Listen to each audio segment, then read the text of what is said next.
Hello，大家好，欢迎来到勇者史莱姆，我是游戏福仔。今天我们要来聊聊2025年游戏界的大乱斗。这一年堪称游戏史上的黄金战场，因为许多3A 大作即将在短短几个月内接连登场，玩家们的钱包和时间可能要大出血了。首先一定要提的就是《魔物猎人荒野》，这款游戏预计在2025年2月28日正式发售。身为卡普空的最新狩猎动作游戏，这次直接把开放世界设计拉到全新境界，让玩家可以在更加辽阔、更加生动的环境中狩猎各种魔物。不止动作体验依旧爽快，还搭配了全新机制，这绝对会是今年最受瞩目的作品之一。再来是《天国救赎2》这款游戏已在2月4日发售，作为中世纪英寒角色扮演游戏的续作。这次玩家将继续扮演亨利，在波西米亚王国中展开全新的冒险。游戏依旧强调写实的战斗系统，没有魔法只有冷兵器的真实打击感，并且在开放世界中自由探索，体验战争与骑士文化。这款游戏的剧情与历史还原度极高，让玩家能够真正沉浸在中世纪的氛围中。续作将带来更细腻的剧情与更自由的选择系统，让人相当期待。最后不能漏掉的是黑曜石娱乐开发的角色扮演游戏《宣誓 About》这款游戏预计在2025年2月发售。作为一款奇幻背景的 RPG， 它将带给玩家全新的探索与冒险体验，精致的世界观加上沉浸式剧情，让人一头栽进这个充满神秘与危机的奇幻世界。这些游戏的登场绝对会让市场竞争变得超级激烈，玩家们将面临超难抉择，到底哪款游戏会成为2025年的王者，我们拭目以待。这次的《魔物猎人荒野》又带来了一波震撼弹，第6支 PV 终于公开第2次 OBT 的重磅消息。这次的情报不只公开了雪原地图冰雾断崖，还揭晓了全新魔物环境特性，甚至暗藏了不为人知的细节。到底这次 PV 带来了哪些亮点？快跟我一起来看看吧。这次的 PV6 正式公开了《魔物猎人荒野》第5章地图冰雾断崖。冰雾断崖环境主打极端气候、暴风雪、寒冰洞窟，古代遗迹整个氛围直接拉满。画面中可以看到猎人们来到一个发光区域，目前发光的原因尚未明确，但从冰柱之间的大量蜘蛛网来看，应该是在暗示新的蜘蛛魔物即将登场。在这次的 PV 中，除了东中版的杰玛和阿玛，还有一个新的兽人角色出现。从外观来看，他应该是来自莫利巴之家，但跟之前那些疯疯癫癫的莫利巴族不同，这位大法师看起来沉稳且智慧过人。目前还不清楚他是否是冰雾断崖的当地居民，还是跟随猎人们一路探索，但他的登场势必与主线剧情有关，后续应该会有更多情报释出。这次的雪原地图也带来了一只全新的海龙种魔物风夹龙。风夹龙的特色是颈部的特殊薄膜能够藉由空气流动，让自己悬浮在半空中，并且以强力的尾部爪击作为主要攻击手段。这只魔物是群居型，画面中可以看到多只风夹龙一起活动，这代表猎人们可能会面临团队战的挑战。不过从攻击方式和外观来看，有点像是会飞的人鱼龙，这个设计让我瞬间恐慌症发作。尤其是现在没有飞翔爪，也没有翔虫，近战玩家要怎么打？难道只能狂砍尾巴？另一个令人惊喜的消息是影蜘蛛，在这次的 PV 中正式回归影蜘蛛。这次的栖息地在冰雾断崖的洞窟区，跟以往的热带雨林不同，这里更阴暗、更潮湿，而且巢穴的蜘蛛丝遍布整个环境，甚至连天花板上都挂满了被丝网缠住的猎物。影蜘蛛还利用多层蜘蛛网创造立体战场，估计这次的战斗会更有挑战性。而我们的老朋友毒怪鸟依然没有逃过影蜘蛛的魔掌，但这次居然奋起反抗，把影蜘蛛直接顶飞了，这画面真的太幽默了。毒怪鸟终于硬起来了。最后的重磅消息就是 OBT2 这周正式登场，大家之前猜的那只神秘魔物果然就是锁刃龙。这只魔物不只会用双手的手链攻击，还能吸收顶点魔物的能量，充电后直接变身，身上布满龙属性的光效，甚至还有闪电效果。三太子还特别说这是一场超高难度挑战，感觉 OBT2 会让一堆猎人被虐到不行，但是肯定也会有大佬出来秀高超的技巧，让我们拭目以待。而且这次 OBT2 可以开4人集会所，不像 OBT 那样只能进官方伺服器，这代表直接输入集会码就能一起狩猎了。这次 PV6 带来的资讯真的超丰富，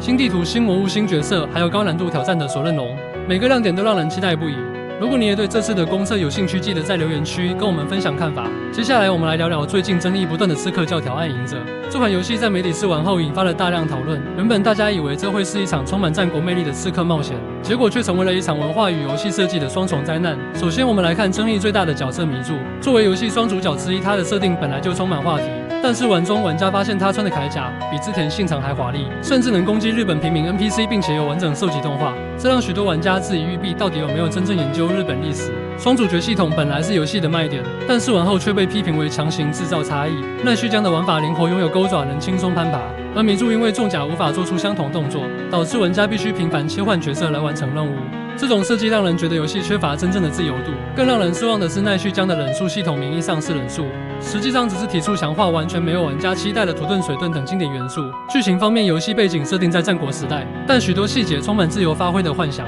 例如迷处与奈绪江的关系被塑造成命运交织的冒险，但实际上两人的互动生硬，缺乏说服力。更有趣的是，官方在宣传时似乎刻意淡化迷处的戏份，试图避开多元化的争议，结果反而让玩家更不满，觉得育碧摇摆不定。游戏玩法方面，创新度不足，许多机制与系列前作几乎相同，例如暗杀系统仍然不是一击必杀，需要调整设定才能达成。鹰眼功能变成类似透视能力，虽然方便，但也让人觉得游戏变得过于简化。更让玩家崩溃的是，地图设计中玩家发现一些关卡会出现透明格子提示地图边界，这种限制让人完全没有沉浸感。玩家反应方面，社群对这款游戏的期待值迅速下降，不少玩家在社交平台上表示失望，甚至有人戏称这是刺客教条系列的滑铁卢。育碧试图透过媒体挽救风评，但目前效果不佳。总结来说，刺客教条暗影者本来应该是一次突破，但现在看来更像是一场设计与文化理解上的重大失误。虽然画面与动作表现依旧出色，但核心问题依然难以忽视。育碧未来是否会针对这些争议进行调整，还待观察。对于玩家来说，只能期待正式版能带来惊喜，否则这款游戏恐怕会成为刺客教条系列的又一个反面教材。最近话题满满的奇幻 RPG， 那就是黑曜石娱乐的最新作品 Avowed。原本大家期待这款游戏能够带来沉浸式的奇幻冒险，结果没想到在游戏正式上市前，它已经在网络上掀起了一场大规模战争。这场战争不关键于魔法，而是关于性别代词政治正确，还有备受争议的 LGBTQ 加标签。Avowed 原定于2024年底发售，但官方宣布延期至2025年2月18日。这对于现代游戏市场来说，其实已经见怪不怪。但真正让玩家们炸锅的，并不是游戏延期，而是黑曜石在 Steam 页面上添加的 LGBTQ 加与政治标签，瞬间让这款游戏从奇幻冒险变成了意识形态的战场。这场风暴的导火线来自于性别代词的使用。有些玩家认为游戏应该专注于世界观、战斗与剧情，而不是让玩家在选单里纠结应该怎么称呼 NPC。事情发酵后，科技狂人伊隆马斯克也跳进来发表意见，直接在社群媒体上开枪表示，奇幻游戏里使用性别代词是完全不可接受的。这句话让整件事从游戏论坛一路延烧到各大社交平台，搞得仿佛 Avowed 的最大特色不是战斗或剧情，而是玩家该如何正确称呼 NPC。黑曜石娱乐的艺术总监马特汉森也没有选择低调处理，反而直接在社群媒体上与玩家正面对杠，不仅公开回枪批评者，甚至还说某些玩家低能。这番言论不但没能缓解争议，反而像是在战场上直接点燃炸弹。接着玩家社群开始出现大量抵制声音，甚至有人开始深挖黑曜石过去的历史，试图证明这家公司一直以来都有政治立场。当一款游戏的官方标签变成了战场，玩家们自然不会坐视不管，于是 Steam 页面的标签区迅速被玩家占领。除了官方设定的 LGBTQ 加与政治标签外，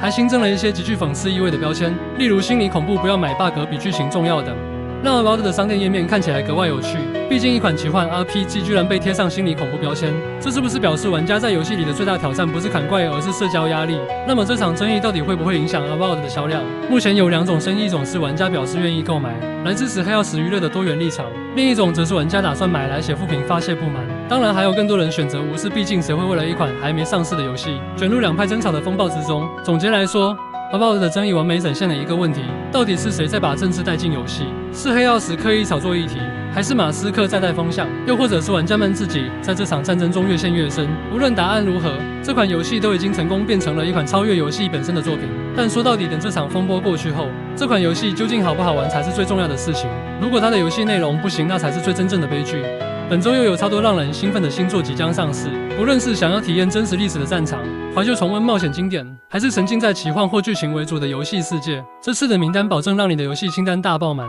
准备好了吗？让我们直接来看看这周的重磅新作。第一款要介绍的是《天国救赎2》，这款游戏是《天国救赎》的续作，由 Warhorse Studios 开发 Deep Silver 发行，将在2月4日登陆 PC、PS5 以及 Xbox Series XS。如果你玩过前作，一定知道这是一款主打超高真实度的中世纪动作角色扮演游戏。这次的续作也没有让人失望，故事延续前作剧情，玩家将再次扮演亨利，一位来自波西米亚王国的小铁匠，被卷入王国纷争与战火之中。这款游戏主打没有魔法、没有龙，只有最真实的冷兵器战斗与历史考究。游戏战斗系统讲求精准的挥剑、格挡与战略，并且对决策有更大的影响力。如果你是喜欢挑战硬派战斗的玩家，或是对历史细节很有兴趣，这款游戏一定会让你大呼过瘾。接下来是古墓奇兵重置版。Square Enix 这次带来了一波怀旧炸弹，把90年代的古墓奇兵系列重新制作，让劳拉的经典冒险以全新姿态回归。这款游戏将于2月14日发售，支援 PC、PS4、PS5、Xbox One、Xbox Series XS 以及 Switch。本次的重置收录了最后的启示编年史以及黑暗天使，画面全面升级至高清，并且针对现代主机与 PC 进行优化，操作手感更流畅，还支援传统与现代操作模式。式切换。如果你是资深玩家，这次的版本绝对能唤起你的童年回忆；而对于新玩家来说，这将是一个绝佳的机会，能够体验劳拉的经典冒险，探索失落的神秘遗迹。第3款则是由 Obsidian Entertainment 打造的宣誓。这款游戏被誉为 Obsidian 版的上古卷轴，预计1月18日在 PC 和 Xbox Series X 发售，并将首发加入 Xbox Game Pass。本作设定在永恒之柱的世界，主打第一人称动作角色扮演，并拥有深厚的世界观背景。玩家将扮演一名来自埃迪尔帝国的使者，被派往神秘的生命之地调查当地瘟疫的真相。然而，这片土地潜伏着未知的威胁，你的选择将决定一切。游戏提供多种战斗风格，包括魔法、剑技与远程武器，搭配 Obsidian 以剧情驱动的游戏体验，将让玩家沉浸于这片充满谜团的世界。如果你喜欢像是一层余生、新维加斯或上古卷轴的自由探索，这款游戏保证让你玩得爱不释手。最后要介绍的是《失落的记录：布鲁姆与愤怒》，这是一款由奇异人生系列的开发团队Dandenong Entertainment打造了全新剧情导向冒险游戏，将于2月18日在 PC、PS5 以及 Xbox Series X 发售。游戏故事围绕1995年的一个夏天，四位少女建立了深厚的友谊，但是随时光流逝，她们在27年后再度重逢，过去的秘密与未解的谜团逐渐浮现。失落的记录延续Dandenong的叙事风格，主打沉浸式剧情体验，你的选择将影响故事发展，探索青春、友情、成长与过去的牵绊。如果你喜欢故事型游戏，或是曾经玩过奇异人生系列，那这款一定不能错过。这周的4款新作，你最期待哪一款呢？天国救赎2体验超拟真的中世纪战争，还是古墓奇兵重置版？重温经典探险，重返劳拉传奇。About 宣示那种沉浸于充满魔法与剑技的奇幻世界。失落的记录：布鲁姆与愤怒，体验动人故事，揭开埋藏已久的秘密。这周新作真的很精彩，每款都有不同的特色，无论是战斗冒险角色扮演，还是故事体验，通通都有得玩。问题来了，你最想玩哪款游戏？或者说这几款游戏里哪款最吸引你？赶快在留言区告诉我们你的想法。如果你喜欢这类星座速报，我们每周都会带来最新最及时的游戏情报。这周的游戏新闻真的超精彩，从魔物猎人荒野的最新 PV 到刺客教条、暗影者的媒体试玩争议，